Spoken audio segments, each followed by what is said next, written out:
Hello friends, welcome to The Voice. My name is Andy Osakwe, and we've been looking at something which is so important for us as believers to catch in these last days.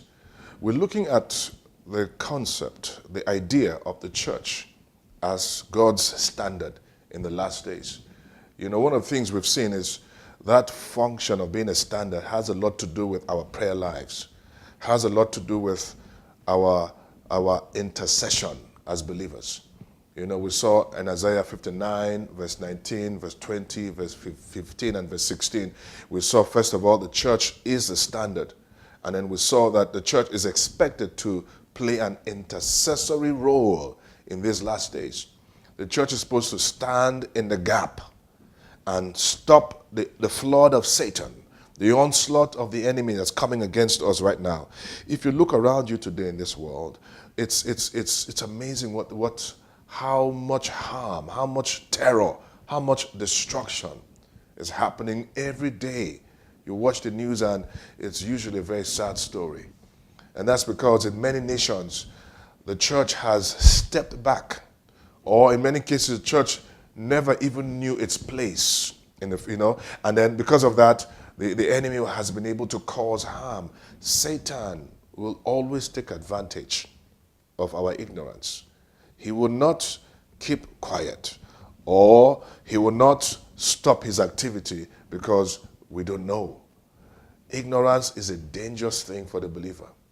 It's so dangerous that God himself says, "My people perish for lack of knowledge." You see, this knowledge of ourselves, as the believers, the church, being the standard in the last days, so vital. We are the ones that will halt all the evil works of darkness in our nations. Nobody else can do it. You know, the government cannot fix evil, but the church can. The church can stand against it. The church can place whole nations under divine subjection. And one of the main ways we've seen is through our intercessory ministry, the ministry of intercession, our prayer lives, standing in the gap, praying against the works of darkness that we identify. Take, for instance, in the nation of Nigeria, where I come from. Take, for instance, the amount of corruption that is happening within the circles of the government. And then you go past corruption and you see how much violence and extremism seems to prevail in many parts of the country. We see how we struggled and suffered, with the Boko Haram. And then as soon as the Boko Haram seemed to be handled and managed, next thing you have is these Fulani herdsmen who arise and begin to cause maybe even more damage than the Boko Haram did. So what's happening? And then some believers, in emotional response, rise up and begin to curse. You see, cursing the enemy, cursing people is not the solution. We've not been raised as a standard, so we curse people. We're raised as a standard, so we stop the works of darkness, and then we're now able to save people.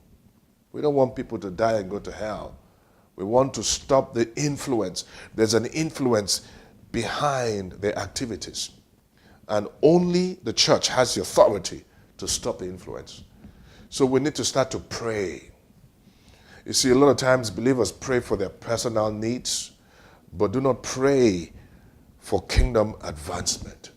Do not pray against the forces of darkness. They just we have a self-centered approach to prayer. And that's what is causing the problem in many nations of the world today. We need to wake up in these last days. Jesus Christ is coming soon, and he expects us to rise up as a standard.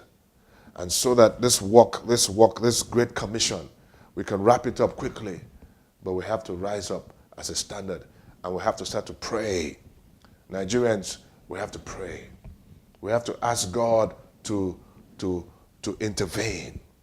We have to call for the hand of God to stop the works of darkness. We have to take authority. We have to speak the right words. We have to take authority over the forces of evil and violence. and the time is now. I will continue right from here next week when I see you. God bless you.